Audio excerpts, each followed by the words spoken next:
আজকে দেখো আমরা বেরিয়েছি নগরকোড়া লোকোৎসব 2025-এর মেলাতে। তো আজকে উদ্বোধনী অনুষ্ঠান ছিল, তার জন্য রাস্তায় দেখো প্রচুর মানুষের ভিড়, সামনে পিছনে এরকমই। আর প্রতি বছরই উদ্বোধনী অনুষ্ঠানের দিন এমনই ভিড় হয়। তো ভালো লাগে ভীষণ। আজকের দিনে আমরা যাচ্ছি এখন মেলার মধ্যে। এবার তো প্রথমেই ছিল আদিবাসীদের নৃত্য, সেগুলো আর তোলা হয়নি, প্রচুর ভিড় ছিল, ওর জন্য আমি পৌঁছতে পারিনি সামনে, আর আমি ভিডিওটাও তুলতে পারিনি।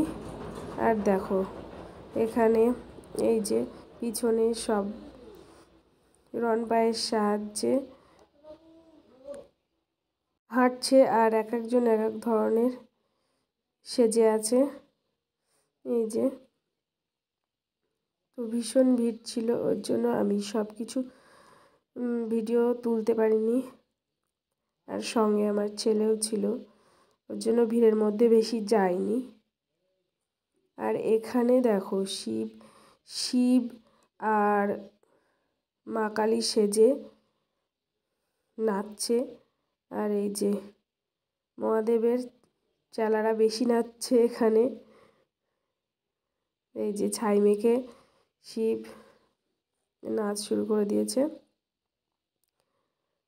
আর মাথা দিয়ে আবার আগুনের ফুলকিও বার হচ্ছে। এগুলো দেখতে বেশ ভালোই লাগছিল। এরপর আমরা মেলাটা ঘুরবো। তারপরে দেখো এখানে এই যে গরুর গাড়ি পালকি রাখা আছে। তো গরুর গাড়ি তো এখন দেখতে পাওয়াই যায় না, আমরা গ্রামে থাকি, তাও আমাদের এখানেও সব লুপ্ত হয়ে গেছে, এখন আর দেখতে পাওয়া যায় না। আর পালকি তো দেখতে পাওয়াই যায় না। তারপরে এখানে বিভিন্ন সবজি সব সাজানো আছে, সব থেকে বড় সাইজের সমস্ত রকমের সবজি, কচু গাছ, চাল কুমড়ো, দেখো এখানে সব বাঁধাকপি ফুলকপি সবই আছে।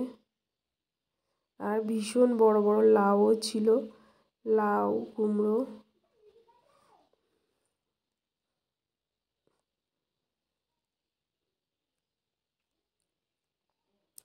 এই যে তারপরে এই দিকটাতে অনুষ্ঠান হচ্ছিল, উদ্বোধনী অনুষ্ঠানের পরে এখানে নাচের অনুষ্ঠান হয়েছিল।